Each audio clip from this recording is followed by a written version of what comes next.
الشیطان الرجیم بسم اللہ الرحمن الرحیم الحمد للہ رب العالمین والعاقبۃ لأہل التقوی والیقین والصلاة والسلام علی اشرف الانبیاء والمرسلین خاتم النبیین بالقاسم محمد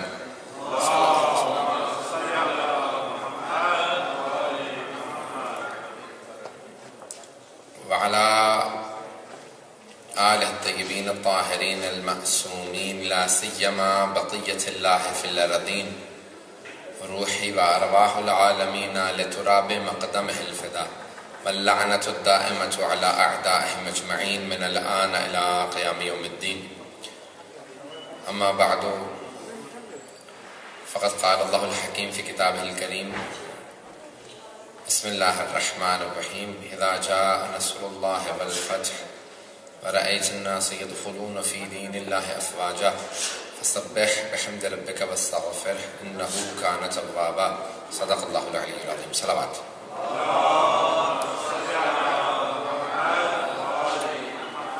وعجل فرجهم سب سے پہلے تمام حاضرین مجلس کو اس جشن کے شرکت کرنے والوں کو مبارکباد پیش کرتا ہوں۔ خداوند متعال بار بار ہمیں یہ تمام عیدیں منانا نصیب فرمائے۔ آج آپ لوگوں نے عید زہرا کے عنوان سے جشن رکھا ہے اور آئندہ آنے والے دنوں میں عید میلاد النبی ہوگا۔ عید زہرا یا عید شجاع ان عیدوں میں سے ہے، بلکہ دو عیدیں ایسی ہیں جس کو کوئی بھی منافق نہیں منائے گا۔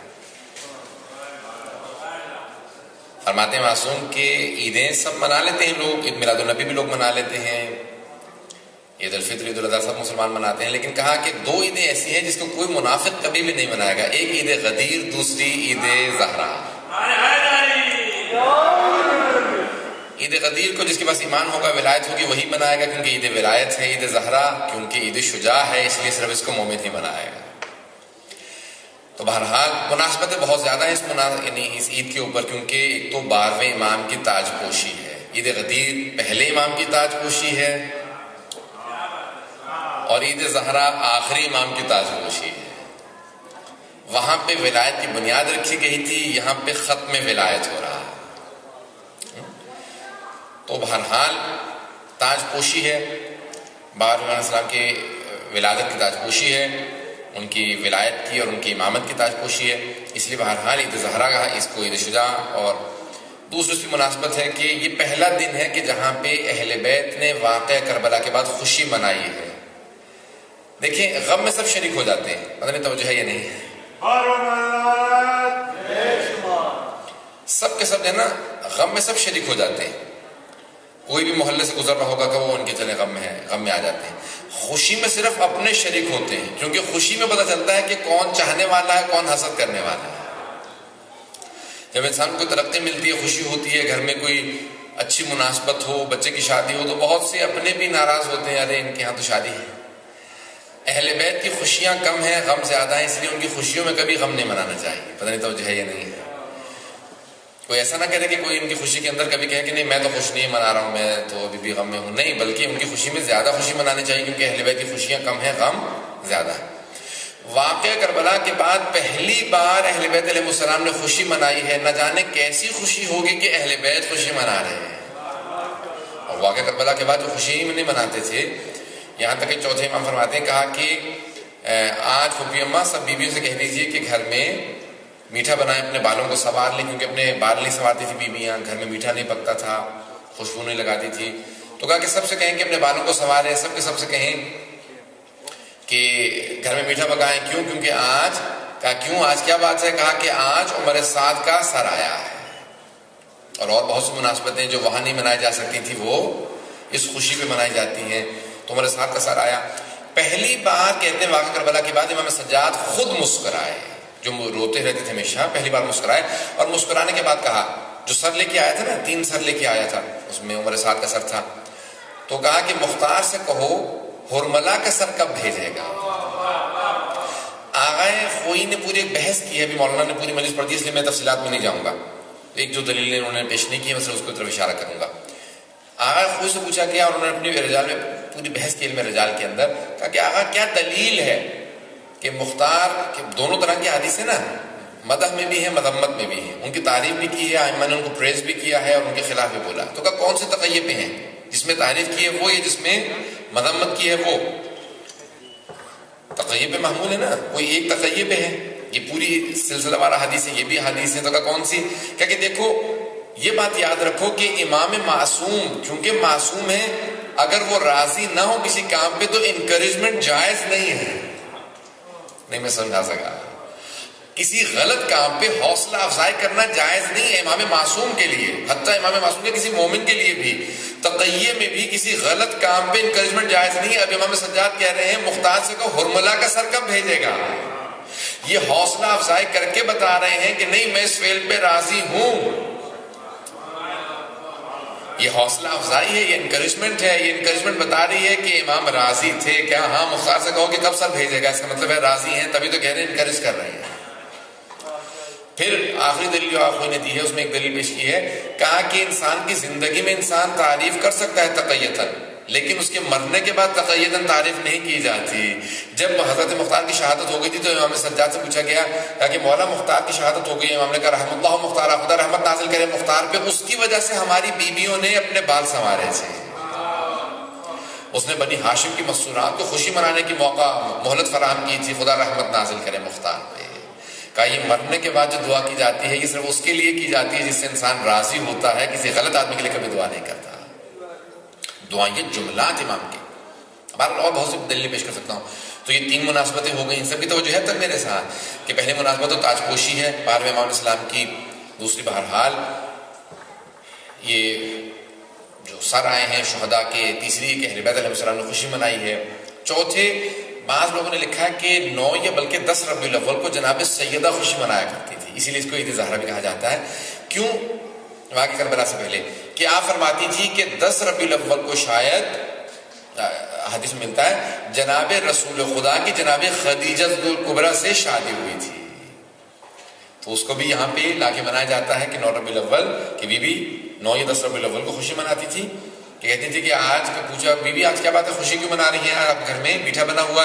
کہا کہ آج میرے بابا کی میری مادر گرامی سے شادی ہوئی تھی، تو اس شادی کی وجہ سے میں خوشی منا رہی ہوں.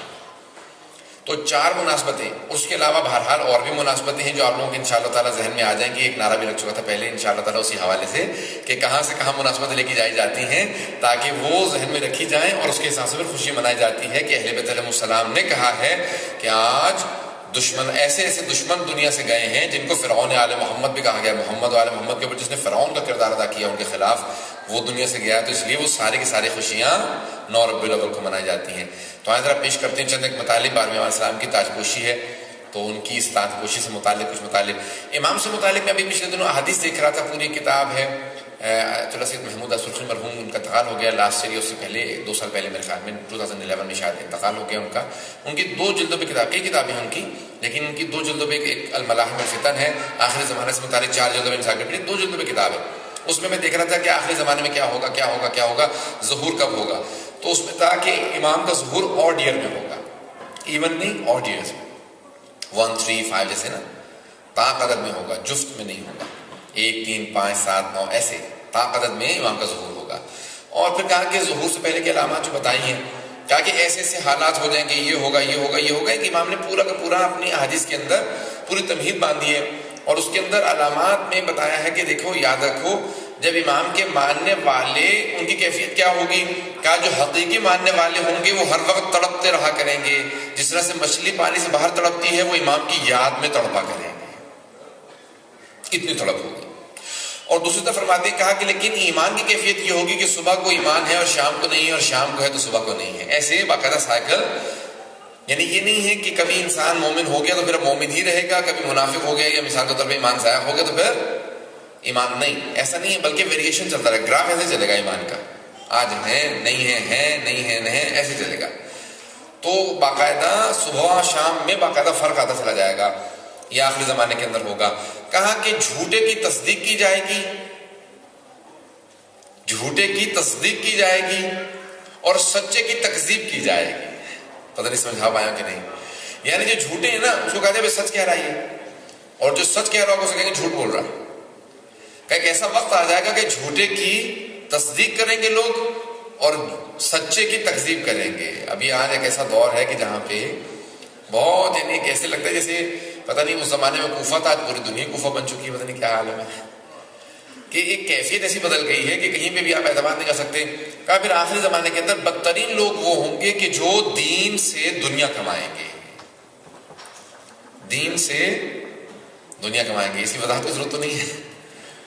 دین سے دنیا کمائیں گے. کہا بدترین لوگ وہ ہوں گے جو دین سے دنیا کمائیں گے، یعنی ہوگا دین کا لبادہ، دین کا سامنے روپ ہوگا اور ہوگا سب کچھ دنیا داری، سب کچھ دکھاوا، سب کچھ بے دین، لیکن سامنے رکھیں گے دین کو پیش کریں گے، لیکن دین مقصود نہیں ہوگا. ہمارے دور کی تو باتیں نہیں، پتہ نہیں کس دور کی باتیں ہوں گی. تو بہرحال دین سے لوگ، بدترین لوگ وہ ہوں گے جو دین سے دنیا کمائیں گے. آپ کہا کہ سب سے زیادہ تم ہمارے ہی مؤمنین جو ہمارے چاہنے والے ہوں گے نا، انہی سے اپنے ایمان کو محفوظ رکھنا. وہ کئی مرتبہ تمہارا ایمان چرا لیا کریں گے، ایمان چرا لیا کریں گے، ایمان ضائع ہو جائے گا. ملو گے ایمان چرا لیں گے، کچھ ہوا ایمان ضائع ہو گیا. تو کہا ایسا جب وقت آ جائے گا نا کہ جہاں صبح شام ایمان بدل رہے ہوں، تو پھر اس کو گوشہ نشینی اختیار کر لینا. ٹھیک ہے، کورنا اپنے گھر کو سنبھال لینا جتنا ہو سکے. یعنی یہ نہیں ہے کہ پھر سارا کا سارا دوسروں کے لیے زمینیں چھوڑ دیں، نہیں یہ نہیں ہے، بلکہ جتنا ہو سکے لوگوں میں کم سے کم مکس ہو. ہمارے میں امریکہ میں میں نے کہا کیا بات ہے، آپ جلدی چلے جاتے ہیں مجلس کی بات کا، لیکن آپ نے یہ نہیں کہا کہ میں سب سے پہلے آتا ہوں. ایک مومن تھے بیچارے، وہ بزرگ تھے. میں نے کہا آپ سب سے پہلے مجلس ختم ہوتی ہے اس کے بعد آپ نظر نہیں آتے. کہا مجلس ختم ہوتے ہی میں فوراً چلا جاتا ہوں، لیکن یہ ہے کہ میں سب سے پہلے آتا ہوں. میں نے کہا کیوں، کیا وجہ ہے؟ کہا پہلے آنے میں کیا ہوتا ہے کہ بہت کم لوگ ہوتے ہیں اور آخر میں سب سے زیادہ ہوتے ہیں. تو آخر میں کیا ہوتا ہے کہ غیبتیں شروع ہو جاتی ہیں. میں غیبتیں جب شروع ہونے سے پہلے نکل لیتا ہوں کہ ابھی عبادت کی ہے، ضائع ہونے سے پہلے چلے جاؤ. کہ ہم نے سوچا کہ جو کچھ ہم نے بھی ثواب کمایا ہے نا مجلس کے اندر، گھر لے جانے کی کیا ضرورت ہے؟ یہیں پھاڑ پھڑ کے پھینک کے آگے گھر چلے جائیں گے. کون لے کے جائے اتنا ثواب؟ ہمیں تو گناہوں کی عادت ہو چکی ہے، کون اتنا ثواب گھر لے کے جائے؟ یہیں رکھ جاؤ، امام بارگاہ میں چھوڑ جائیں گے، نیکسٹ ٹائم آئیں گے تو پھر یہیں بھی دیکھیں گے، پھر دوبارہ پھاڑ کے یہیں پھینک جائیں گے.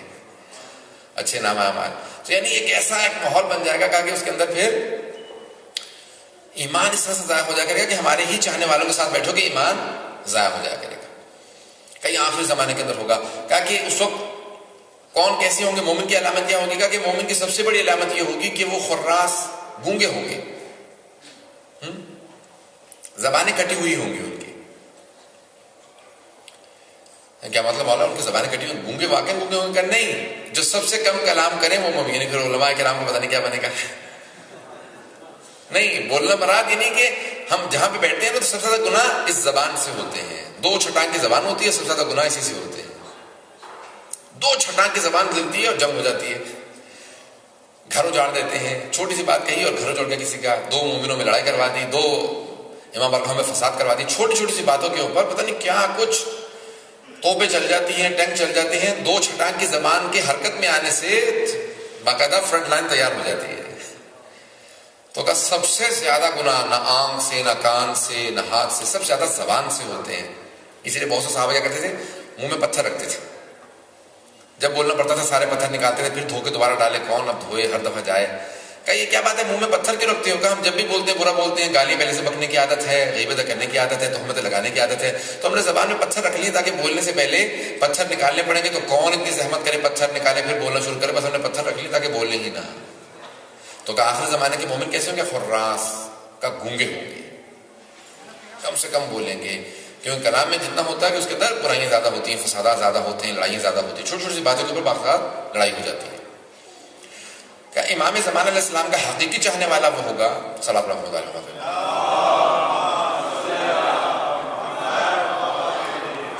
واجل فرج، بس 5 سے 10 منٹ آپ کو زحمت دوں گا. تو امام زمانہ کے چاہنے والے کہا کہ مولا کیا علامات ہوں گی؟ کہا کہ بے انتہا علامات ہیں چاہنے والے.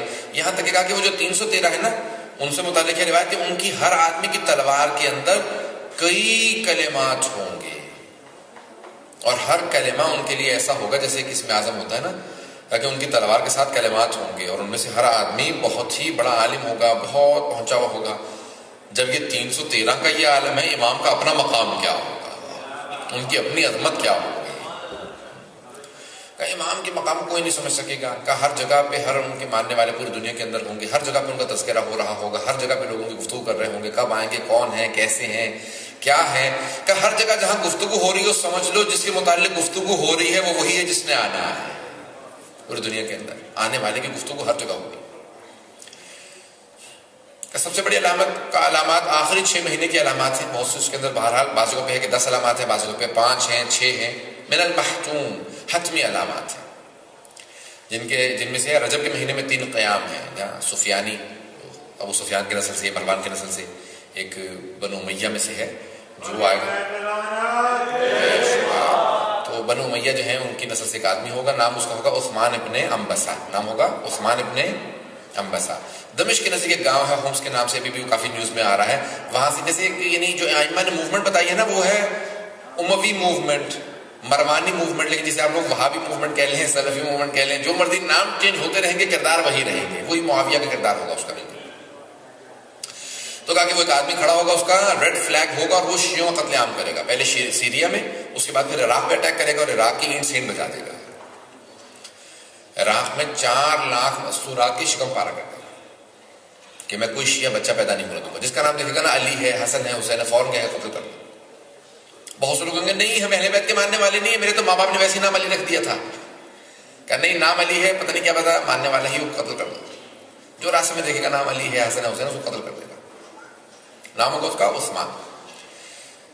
کیا یہ برا ہے؟ رجب ہی کے مہینے میں، اسی سال، اسی مہینے، اور بعض احادیث میں اسی دن خراسان سے خراسانی اور یمن سے یمانی، یہ 2 افراد آئیں گے. 3 قیام. یہ دونوں اچھے ہیں، وہ برا. سفیانی برا ہے، خراسانی اور یمانی اچھے. سینٹر آف اٹینشن عراق رہے گا. اور امام کے چاہنے والے کہا کہ پوری دنیا کے اندر ہوں گے. پاکستان سے بھی 2 افراد کے نام لکھے مثال کے طور پہ، اور بہت سی جگہوں پہ کوریا تک سے نام ہیں، پتہ نہیں کہاں کہاں سے ہیں، یورپ میں بھی ہیں. ہر جگہ میں 313 افراد ہوں گے، اور ان میں سب سے زیادہ کہاں سے ہوں گے؟ قم سے لکھا قوم مقدس سے سب سے زیادہ افراد ہوں گے. 40 سے قریبی 40 سے زیادہ افراد قوم مقدس سے. کہا آخری زمانے مولا بہترین رہنے کی جگہ کہا قم اور طالقان کا، بدترین جگہ کہا تہران اور اصفہان. دونوں ایران میں، بہترین بھی اور بدترین بھی.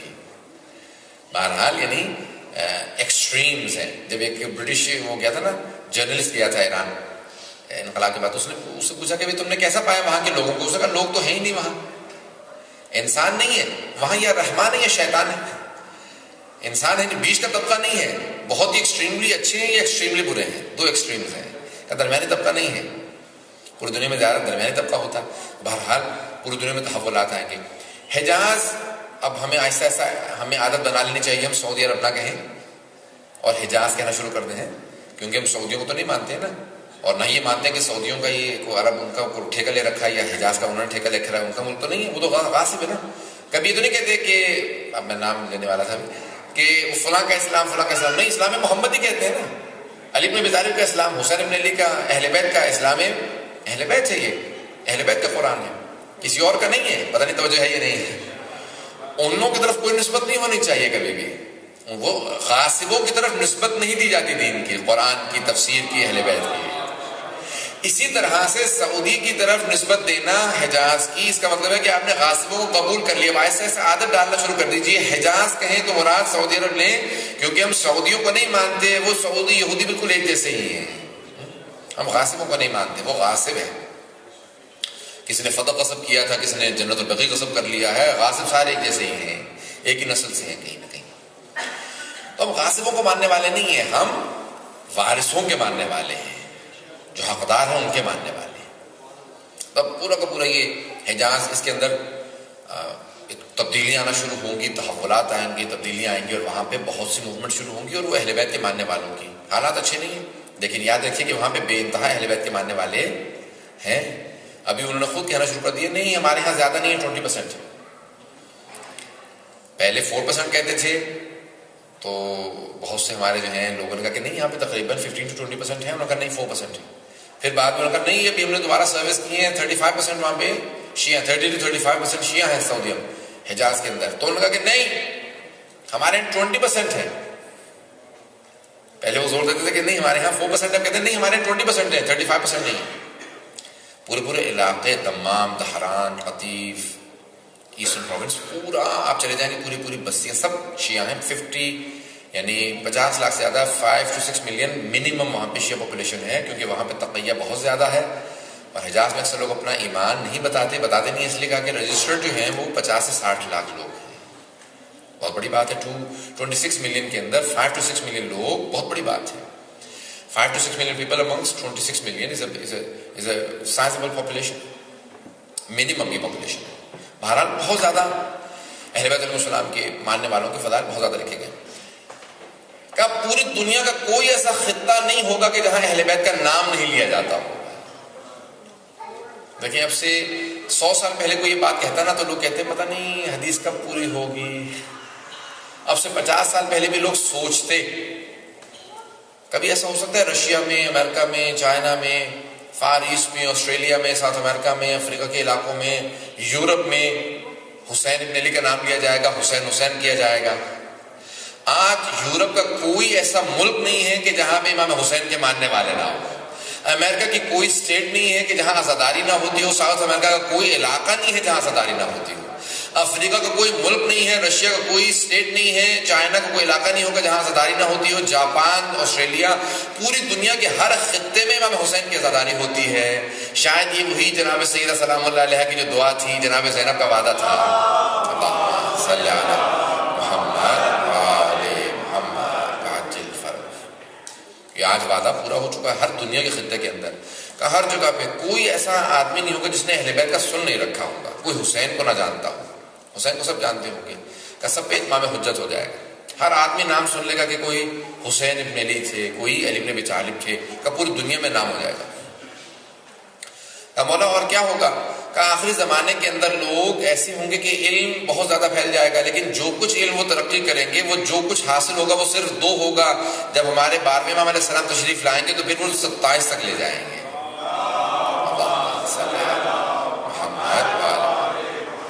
ریشیو آف نالج جو ہے علم کا تناسب 2:27 ہوگا. 2 اور 27 کا ریشیو ہوگا. جو کچھ ظہور سے پہلے ہوگا وہ صرف 2 عدد ہوگا، ظہور کے بعد 27 عدد ہو جائے گا. 2:27 ریشیو آف نالج. مولا کون کون سے ادیان ہوں گے، کون کون سے دین رہ جائیں گے؟ کہا کہ ایک ایسی جنگ ہوگی آخری زمانے میں یہودیوں اور مسلمانوں میں کہ اگر پتھر کے پیچھے بھی یہودی چھپا ہوگا تو پتھر کہے گا اے مسلمان میرے پیچھے یہودی چھپا ہوا ہے. پتھر خود یعنی اتنا نہیں ہے کہ پتھر بولنے لگیں گے، یعنی یہ کنایا ہے، یعنی ایک علامت ہے امام کی طرف سے ایک بات کا. تو کنایتن امام فرما رہے ہیں کہ اس حد تک ایسی جنگ ہوگی کہ جہاں پہ بہت زیادہ واضح دودھ کا دودھ اور پانی کا پانی ہو جائے گا. مرحب وقت کو معلوم نہیں ہے شاید، پتہ نہیں ہے یا نہیں. مرحب وقت کو معلوم نہیں ہے شاید. مرحب کون تھا؟ خیبر میں تھا نا. مرحب یہودی تھا، پتہ نہیں پہنچ رہے ہیں نہیں پہنچ رہے ہیں. مرحب وقت کو معلوم نہیں ہے شاید، آخری حیدر کرار بھی باقی ہے.